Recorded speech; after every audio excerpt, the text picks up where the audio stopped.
Bonjour à tous, c'est Lidoli qui vous parle, j'espère que vous allez bien. On se retrouve aujourd'hui avec mes favoris du mois de mai et du mois de juin parce qu'en effet j'ai fauté, je n'ai pas fait ma vidéo de mes favoris du mois de mai. J'ai découvert pourtant beaucoup de choses au mois de mai parce que j'ai eu 2 semaines de congé, mais en fait j'ai eu énormément de travail le reste du temps et pareil en juin, donc c'est pour ça que voilà, vous avez un manque, enfin j'ai développé moins de vidéos ces temps-ci et du coup j'avais pas eu le temps de faire mes favoris du mois de mai, bah c'est pas grave, on va se rattraper. Alors par contre prenez du popcorn, vous pouvez regarder aussi cette vidéo en plusieurs fois parce qu'à mon avis cette vidéo risque d'être un peu longue parce que du coup j'ai pas mal de favoris à vous présenter. Voilà, commençons dès maintenant. Alors on va commencer par les favoris beauté comme d'habitude. Alors j'en ai pas mal à vous présenter, il y en a certains que j'ai rajoutés à la dernière minute en fait. Les premiers, alors c'est des petits fards à paupières qui se présentent comme ça. C'est des fards à paupières liquides de chez Lime Crime. En fait c'est la gamme Diamond Dew et vous voyez ça se présente comme ça en fait. Je sais pas si ça se voit bien à la caméra mais les couleurs sont splendides. Alors ils ont je crois une quinzaine de couleurs disponibles, donc ça s'achète à l'unité. Je crois que c'est entre 15 et 18 € là. Pour rappel, Lime Crime c'est une marque américaine que vous ne trouvez pas en France. Par contre quand vous commandez sur internet, vous avez peut-être 10 € de frais de port mais vous n'avez pas de frais de douane. Moi ça m'est arrivé de m'en acheter pour 100 €, j'ai jamais eu de frais de douane, donc c'est comme l'avantage.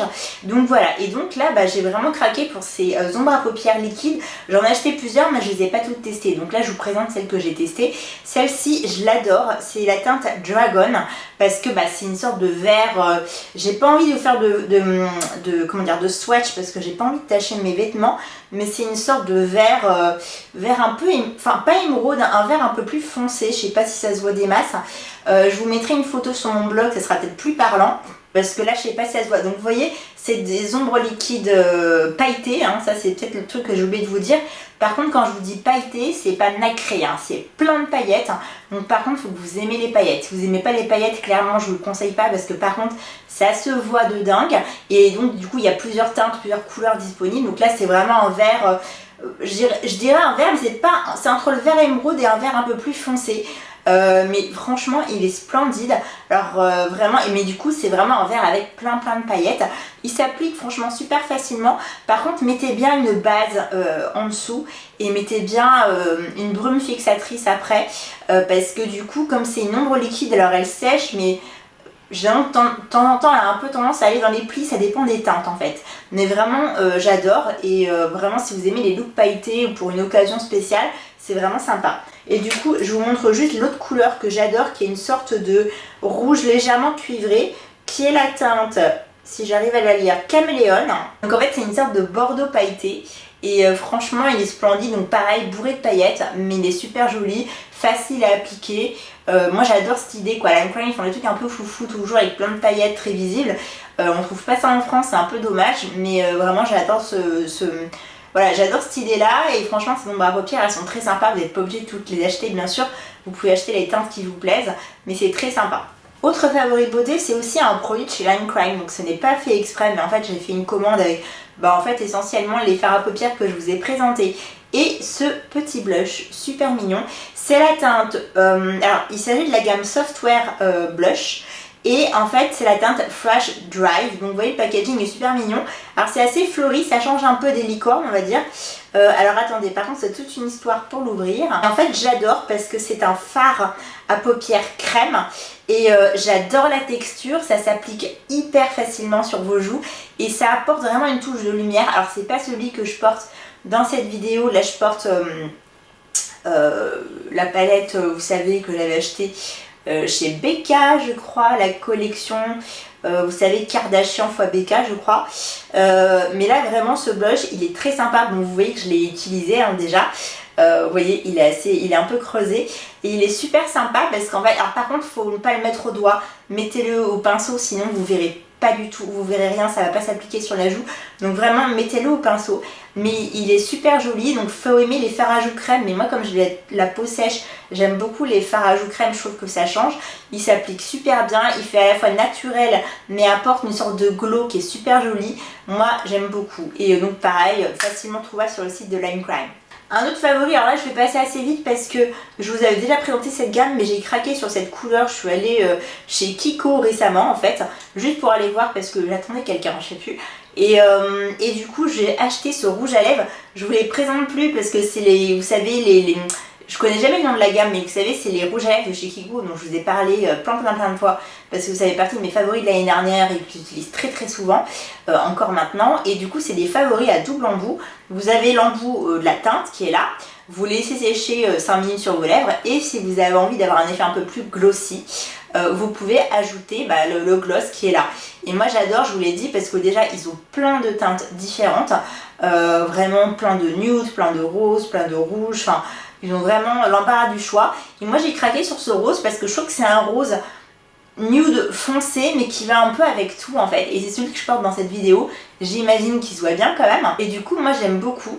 Voilà, donc je suis vraiment en fait je vous l'ai déjà dit, hein, ça fait partie de mes favoris vraiment, et du coup c'est juste que j'ai craqué pour cette teinte qui est vraiment super. Donc du coup c'est vraiment le rose parfait, et comme je vous l'ai dit, les rouges à lèvres Kiko, la tenue ça tient du feu de Dieu. Pour moi c'est les meilleurs en termes de tenue, c'est assez incroyable. Même quand vous mettez du gloss dessus, bien sûr faites une petite retouche, mais quand vous mangez, mais vraiment, ça s'en va proprement et ça s'en va très peu en fait. Donc la matière reste sur vos lèvres, donc c'est vraiment des super rouges à lèvres, c'est des super rouges à lèvres, je vous l'avais déjà dit. Autre petit favori, en fait je l'ai ajouté au dernier moment parce que je l'ai essayé hier soir et vraiment c'est un soin, donc du coup c'est un soin qui on constate son efficacité très vite, donc c'est vrai que je me suis dit que j'allais le mettre dans cette vidéo. C'est le Lip Sleeping Mask de la marque La Neige. Donc c'est un masque en fait pour les lèvres que vous mettez avant d'aller vous coucher. Donc en fait c'est une sorte de masque slash baume, mais en gros c'est pour bien vous hydrater les lèvres et pour que quand vous vous réveillez vous avez des lèvres super douces, et c'est exactement ce qui m'est arrivé puisque je vais à un mariage cet après-midi, donc je voulais avoir voilà, la peau bien hydratée, les lèvres bien hydratées, tout ça. Et du coup c'est un petit produit comme ça, alors il coûte de mémoire, il coûte dans les 20 €. La Neige est arrivée chez Sephora il n'y a pas si longtemps. Et franchement c'est super sympa. La texture elle est crémeuse mais pas trop, elle est entre en fait quand vous voyez le flacon elle est toute pâteuse, vous voyez, si je fais ça il n'y a rien qui tombe parce que c'est pâteux. Et en fait, alors par contre c'est sympa parce que ça a l'odeur un peu de la bubblegum slash de la fraise. Enfin c'est la bubblegum à la fraise en fait un peu. Mais vous voyez quand vous mettez le doigt dedans, après ça devient très crémeux et franchement vous en mettez très peu sur vos lèvres. Et du coup, bien sûr, il faut que vous ayez bu avant, tout ça, comme ça vous vous couchez comme ça. Et franchement, ça vous fait des lèvres mais super douces le lendemain.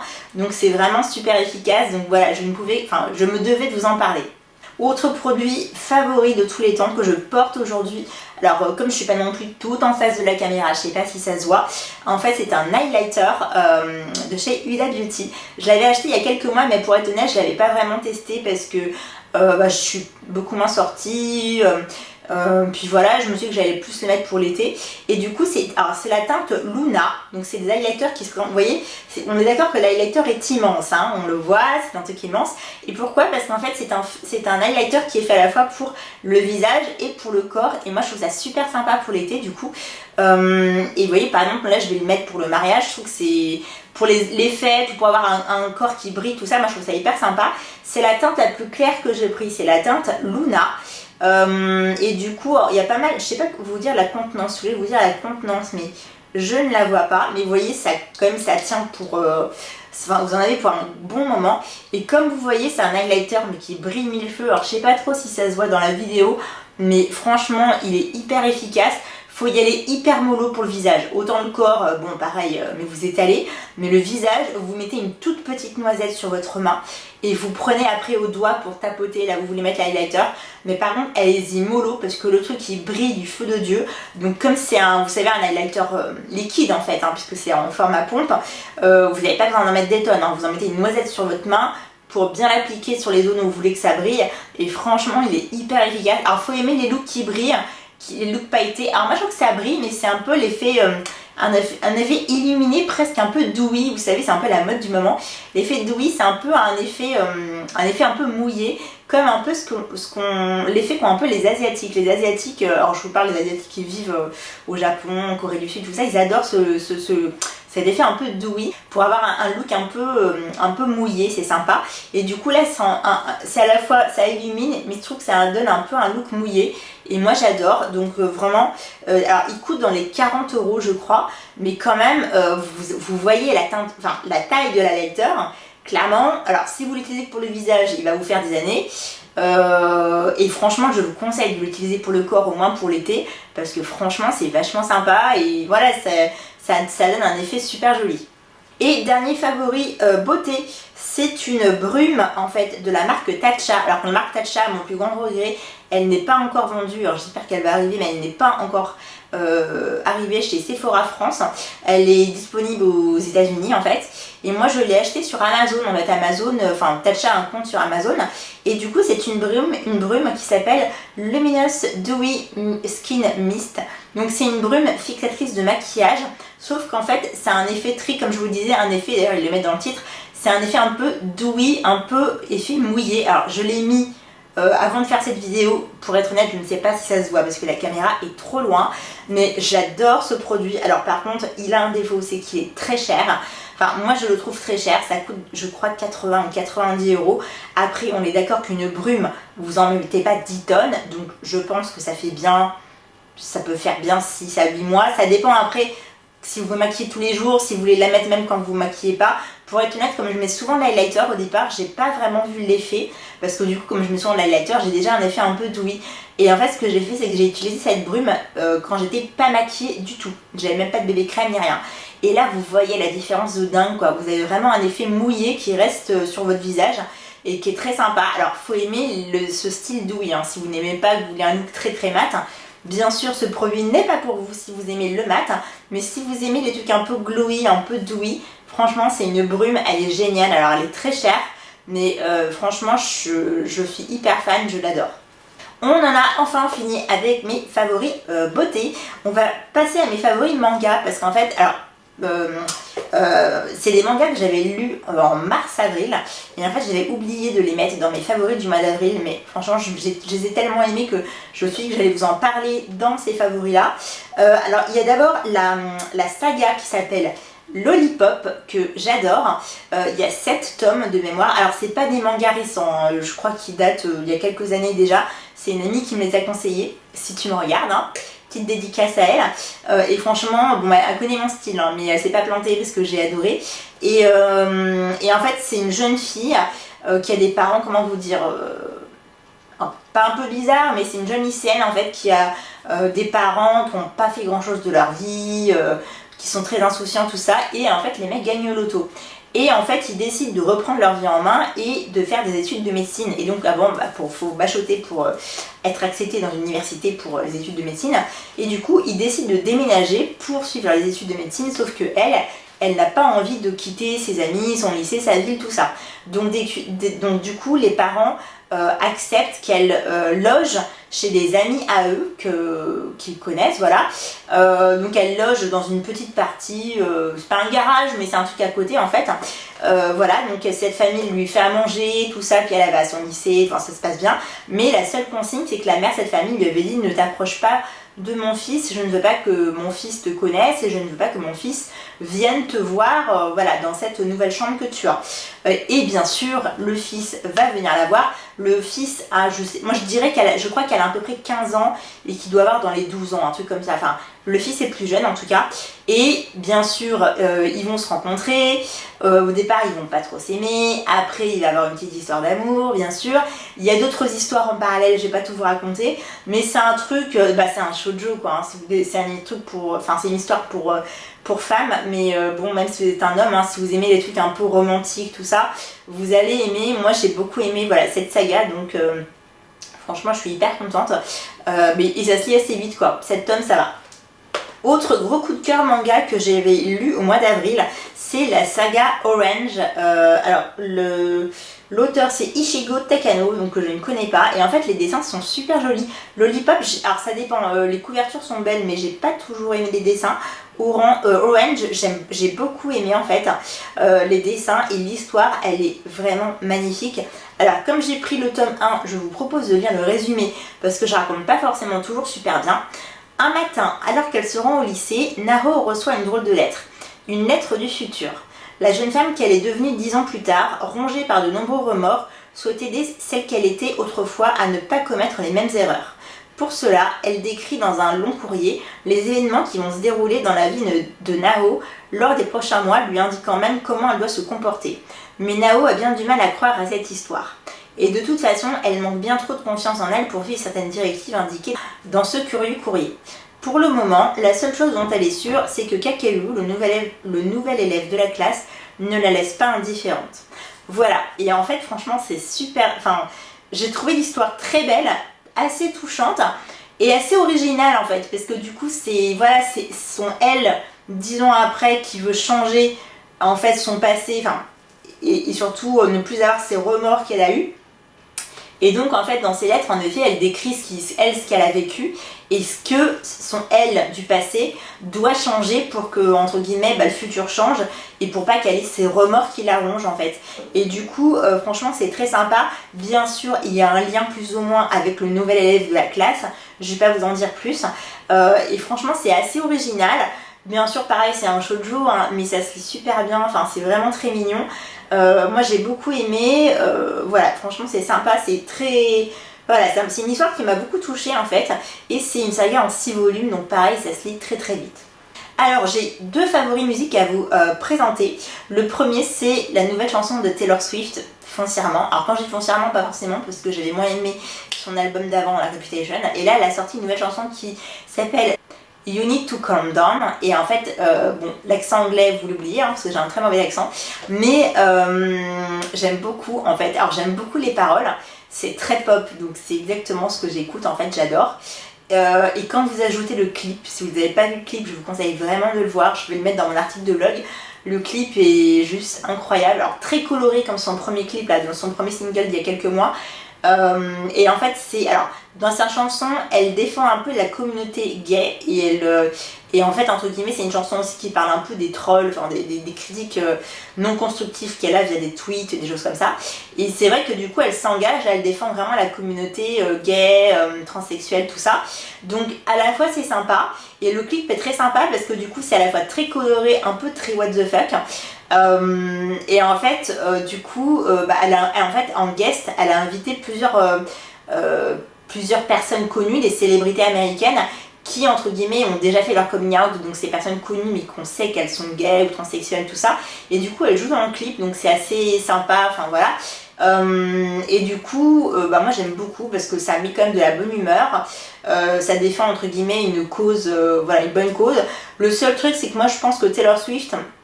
Je l'adore, mais je trouve que c'est une personne qui se réveille toujours trop tard. C'est-à-dire que ça fait des années qu'elle a quand même une énorme popularité, qu'elle a quand même une énorme influence. Au niveau de la politique, elle a commencé à parler de politique seulement, je crois, l'année dernière. Et là, vous voyez, elle commence à parler, alors j'exagère, elle a lancé une pétition justement pour les droits des personnes homosexuelles, transsexuelles, tout ça, il n'y a pas longtemps, mais c'était il y a quelques mois, et du coup elle en parle dans cette chanson. Donc l'avantage c'est que c'est toujours du positif pour cette cause.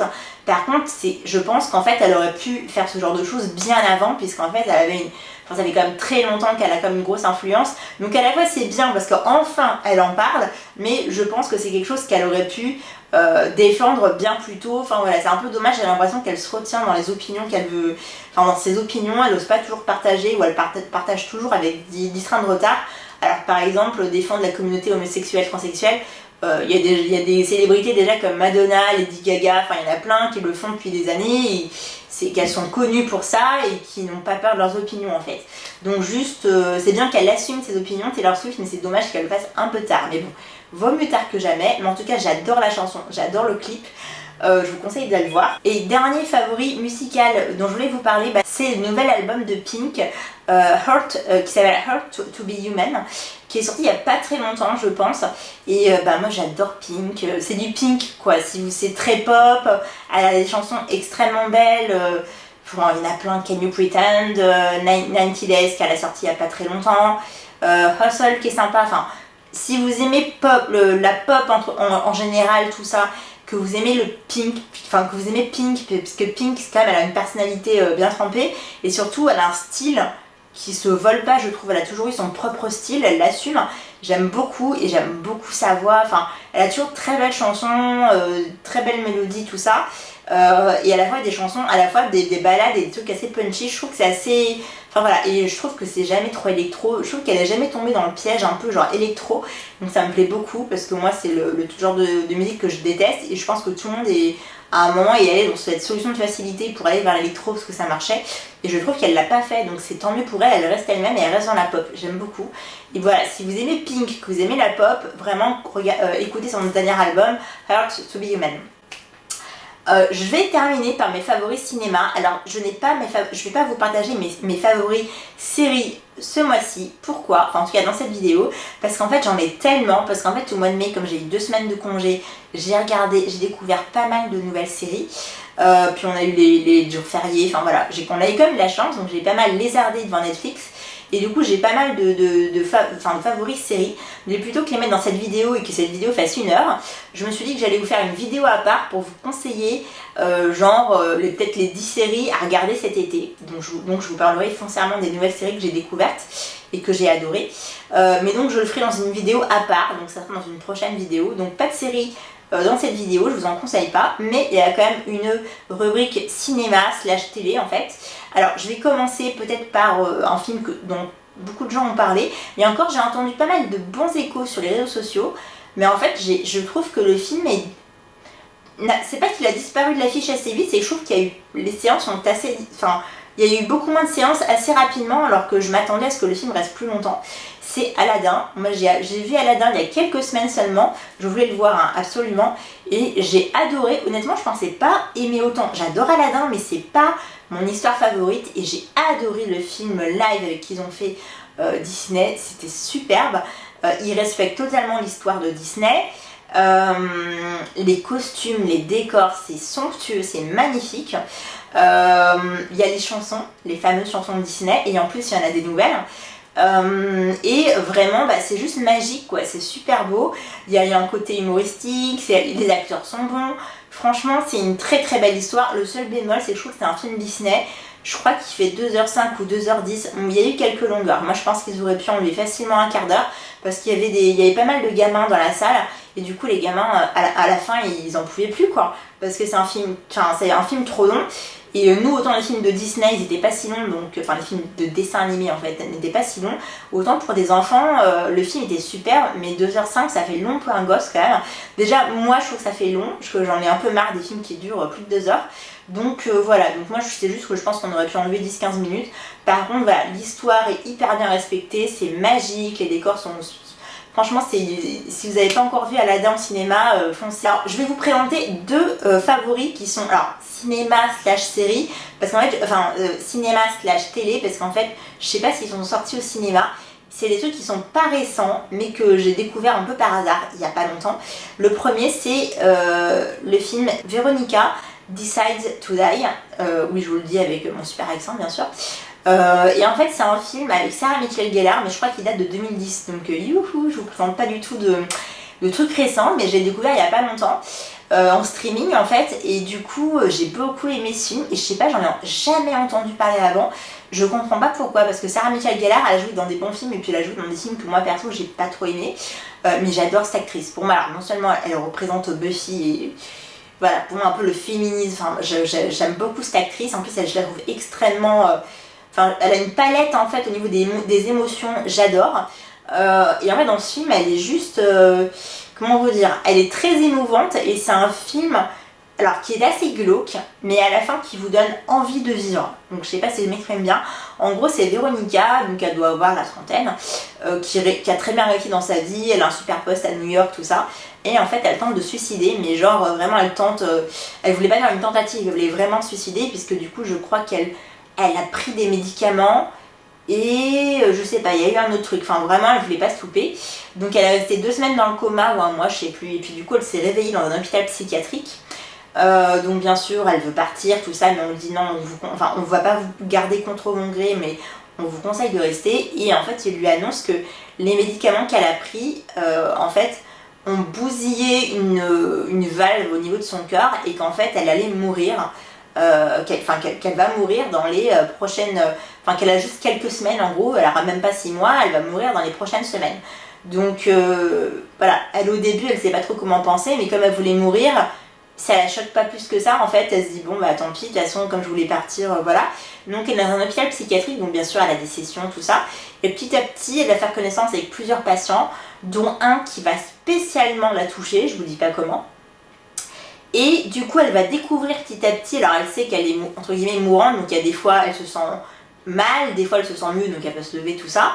Elle n'est pas alitée tout le temps, mais du coup elle va avoir cette relation avec cet autre patient qui du coup, contre toute attente, va lui donner envie de vivre et va lui montrer l'importance de vouloir vivre, en fait, de devoir vivre et vouloir vivre. Et c'est un très beau film, en fait. Le film est glauque, mais en fait, comment dire, la conclusion, enfin voilà, la fin est superbe et je trouve que c'est une belle ode voilà, à la vie. Donc vraiment je vous conseille ce film, voilà. Et donc autre film que j'ai découvert sur Netflix il n'y a pas longtemps et je voulais vous en parler parce que j'ai trouvé l'histoire assez sympa et à la fois c'est un peu, alors c'est pas forcément triste, c'est un peu bizarre. C'est un film qui s'appelle Brain on Fire et c'est tiré d'une histoire vraie apparemment. C'est tiré alors je dirais pas d'une biographie, mais d'une histoire qui est vraiment arrivée à une journaliste américaine et qui a raconté son histoire dans un livre et dans le journal dans lequel elle travaillait, je crois. Et du coup, donc son histoire, c'est qu'en fait, elle est jeune, elle a réussi à New York, tout ça, et donc elle a trouvé un poste de journaliste dont je sais plus quel journal, vous savez, un peu comme le New York Times, quoi, mais un peu un concurrent. Donc elle est hyper respectée par la profession, enfin tout le monde l'aime bien, tout ça. Et en fait, elle commence à avoir des symptômes bizarres, elle commence des fois à avoir des maux de tête, elle a des visions, elle a des changements d'humeur hyper bizarres, elle a des convulsions, son copain commence à s'inquiéter, elle fait une IRM, tout va bien. Elle va faire des analyses de sang, tout va bien, donc son médecin lui dit non mais ça va, c'est peut-être un peu trop stress dû au boulot, vous faites trop la fête, des choses comme ça, sauf qu'elle dit bah non, c'est pas à ce point tout ça, elle comprend pas et en fait les symptômes s'aggravent de plus en plus, donc sa famille s'en mêle, donc elle va chez sa famille qui s'en mêle et qui disent bah comment ça se passe, et puis surtout elle a des sautes d'humeur et elle commence à avoir des comportements qui lui ressemblent pas du tout, donc sa famille commence vraiment à s'inquiéter et les médecins, comme ils ne trouvent rien au niveau des IRM, des analyses de sang, ils lui disent bah elle fait une dépression ou elle est au départ, après ils ont dit qu'elle était bipolaire, après ils ont dit qu'elle était schizophrène, enfin en fait ils essayent de lui trouver, entre guillemets, de lui coller une maladie mentale, sauf qu'en fait sa famille est persuadée que ce n'est pas ça, parce que déjà elle n'a jamais réagi comme ça et en plus elle a des convulsions que personne n'arrive à expliquer et c'est quand même pas normal. Donc du coup la famille refuse de l'avoir chez eux parce qu'ils pensent qu'elle doit être traitée, donc elle est hospitalisée. Bon, les médecins sont pas ravis de la garder, voilà, parce que pour eux elle est juste dépressive et du coup les médecins se rendent compte qu'en effet il y a un vrai problème, elle devient de plus en plus amorphe, à un moment on la perd, elle parle même plus, elle arrive même plus à bouger, donc les médecins comprennent à un moment que ça n'a rien à voir avec une maladie mentale. Il n'y a pas de honte à avoir une maladie mentale, c'est juste qu'en fait les mecs au lieu de chercher ils se sont dit on va lui coller une maladie mentale comme ça le problème est réglé, sauf que c'était pas ça. Avoir le bon diagnostic c'est extrêmement important pour un patient, pour du coup aller mieux. Et du coup il y a un médecin qui se dit bah non foncièrement là on se plante, il y a un problème, et elle va voir l'un de ses mentors, ses anciens mentors qui enseigne mais qui ne pratique plus, et elle lui dit j'ai besoin de toi, faut que tu regardes, que tu ailles voir cette patiente, tout ça. Et ce médecin va voir cette patiente plusieurs fois, lui faire plein de tests, tout ça, vraiment l'observer nuit et jour, tout ça. Et lui va enfin comprendre ce qui s'est passé. Donc en effet que ça n'a rien à voir avec une maladie mentale, qu'elle a eu un vrai souci, une vraie maladie, mais qui n'aurait jamais été diagnostiquée sans lui parce que les autres médecins ne se cassaient pas la tête. Et il va réussir, alors pas à la guérir complètement, mais il va réussir en tout cas à l'aider pour qu'elle aille mieux. Et donc c'est en fait la morale de l'histoire, c'est juste que bah voilà, c'est très beau parce que du coup ça montre bien que ils lui disent à la fin du film, c'est qu'il y a trop de personnes qui sont mal diagnostiquées ou qu'on leur colle une maladie mentale alors qu'ils ont un vrai problème de santé. Quand je dis santé, c'est pas santé mentale mais santé physique, et que du coup quand vous n'avez pas le bon diagnostic, vous ne pouvez pas aller mieux, donc comme quoi c'est extrêmement important. Donc c'est une belle histoire et surtout c'est tiré d'une histoire vraie, donc c'est un truc qui fait 1h30, hein. C'est un film qui est pas du tout long, donc Brain on Fire je vous le conseille. Et on va terminer ces favoris ciné slash télé avec 2 films que j'ai acheté en DVD parce qu'on me les avait conseillés et c'est des films d'animation, donc je sais que, enfin voilà, ma pote qui me les a conseillés, je sais qu'elle connaît mes goûts et qu'elle a toujours très bon goût, donc je savais que j'allais aimer. Le premier film, c'est 2 films du même auteur, je cherche désespérément son nom parce que je ne m'en souviens jamais. Voilà, donc en fait c'est 2 films de Mamoru Hosoda qui a fait plusieurs films, La Traversée du Temps, Summer Wars, Les Enfants Loups, L'Enfant et le Loup je crois, enfin voilà. Et du coup mon premier, enfin j'ai vu 2 films, j'ai vu... Alors attends, j'ai vu 3 films, il me manque un film de lui que je n'ai pas encore vu mais que j'ai en DVD, et donc Summer Wars, j'ai beaucoup aimé, c'est assez frais en fait je trouve, c'est sympa pour l'été, c'est assez sympa, je crois qu'il fait 110 minutes, donc il fait quasiment 2 heures, je vous lis rapidement le résumé derrière parce que comme ça, ça raconte mieux que moi en général, hein. Donc Kenji, un lycéen timide et surdoué en mathématiques, effectue un job d'été au service de la maintenance d'Oz. Donc Oz, c'est une plateforme communautaire en fait sur internet. Et en fait je vous décris, donc en se connectant dans un ordinateur, une télévision ou un téléphone, des millions d'avatars alimentent le plus grand réseau social en ligne pour une nouvelle vie hors des limites de la réalité. Donc c'est un truc un peu hors dehors de la réalité, mais c'est une communauté sur internet. Donc à sa grande surprise, la jolie Natsuki, la fille de ses rêves, lui propose de l'accompagner à Nagano, sa ville natale. Il se retrouve alors embarqué pour la fête traditionnelle du clan Jinuchi. Il comprend bientôt que Natsuki ne l'a invité que pour jouer le rôle du futur fiancé afin de faire bonne figure vis-à-vis de sa vénérable grand-mère. Au moment, un virus attaque Oz, déclenchant catastrophe sur catastrophe au niveau planétaire. Avec l'aide de Kenji, tout le clan Jinuchi se lance dans une véritable croisade familiale pour sauver le monde virtuel et ses habitants. Donc j'ai beaucoup aimé, c'est assez frais, c'est à la fois émouvant et il y a quand même une partie drôle qui est très sympa. Alors le film est loin d'être récent, hein, je crois qu'il date de 2009 ou 2010, je suis complètement passée à côté, le boulet, donc heureusement, c'est pour ça que c'est toujours bien d'être curieux et de découvrir des choses même des années après. Et vraiment c'est une super belle découverte et c'est sympa parce que du coup ça se passe en plein été, il y a une ambiance un peu, il y a un peu l'ambiance traditionnelle du Japon que j'aime beaucoup et il y a un côté un peu what the fuck parce que la communauté O c'est un truc finalement qui pourrait même arriver chez nous, hein. Enfin c'est assez drôle de voir comment une communauté sur internet a été attaquée et que ça touche pas forcément que la communauté mais le monde entier. Donc moi j'ai beaucoup aimé Summer Wars, vraiment si vous aimez les films d'animation je vous le conseille. Et le dernier film d'animation dont je vais vous parler, toujours de Mamoru Hosoda, je crois qu'il a été réalisé après Summer Wars, c'est Les Enfants Loups que j'ai adoré. Alors ça pour le coup c'est pas triste, mais c'est plutôt assez émouvant. J'ai beaucoup aimé l'histoire. Pareil, je crois qu'il fait 1h30, 2 heures, voilà, il fait 2 heures.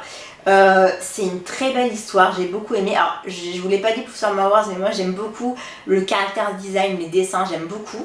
Et dans Les Enfants Loups, c'est une histoire plus émouvante, plus familiale, mais que j'aime beaucoup. Je vous la résume, je vous lis le résumé derrière, c'est beaucoup plus simple. Anna est une jeune femme timide et sans histoire jusqu'au jour où elle tombe amoureuse d'un homme loup. Devenue mère de famille, elle peine entre les fins de mois difficiles et l'éducation de ses 2 adorables bambins, Am et Yuki. Afin de protéger le secret de ses enfants tour à tour poilus ou bébés aux joues roses, Anna décide de se retrancher avec eux dans un petit village où elle espère mener une vie tranquille en toute discrétion. Entourée d'une végétation luxuriante, Ame et Yuki apprennent à apprivoiser leur double identité jusqu'au moment où ils devront choisir leur destin. Donc franchement c'est juste trop mignon, donc c'est une humaine en gros qui tombe amoureuse en effet d'un homme loup et l'homme loup ne va pas forcément rester, par contre elle va avoir 2 enfants avec. Ces 2 enfants comme vous le voyez dans l'image, ils sont à la fois enfants et loups et en effet c'est un film très beau parce que ça montre comment ces 2 enfants vont entre guillemets faire un choix, est-ce qu'ils veulent plutôt devenir un loup ou est-ce qu'ils veulent plutôt rester un peu un humain, même s'ils peuvent dans tous les cas se transformer, voilà. Et c'est vraiment un très beau film d'animation, vraiment je vous le conseille, si vous aimez les films d'animation un peu d'auteur, je l'adore vraiment, j'ai gros coup de cœur quoi. Je pense que cette vidéo a duré très longtemps mais j'avais beaucoup de favoris à vous présenter puisqu'il n'y a pas eu de vidéo favoris du mois de mai. J'espère que cette vidéo de mes favoris vous a plu, n'hésitez pas à me dire en commentaire si vous connaissiez certains de ces favoris, si oui qu'est-ce que vous en pensez, quels sont peut-être vos favoris à vous. Moi vraiment là tout ce que je vous ai présenté je suis fan, hein, que ce soit les favoris musicaux, les favoris télé, les favoris beauté, là vraiment, voilà, gros coup de cœur à chaque fois. Donc la seule frustration, c'est que je vous présente pas mes favoris séries, parce que sinon la vidéo ferait 1 heure, mais vous allez avoir très prochainement une vidéo où je vous présenterai en gros, moi selon moi, les 10 séries à regarder cet été, et du coup ça sera dedans. Donc j'espère que cette vidéo vous a plu. Si c'est le cas, n'hésitez pas à mettre le petit pouce sous la vidéo comme d'habitude. N'hésitez pas non plus à visiter mon blog Le Petit Monde de Holly Dolly sur hollydolly.fr et à me suivre sur l'ensemble des réseaux sociaux comme Facebook, Twitter et Instagram. Merci beaucoup et à bientôt.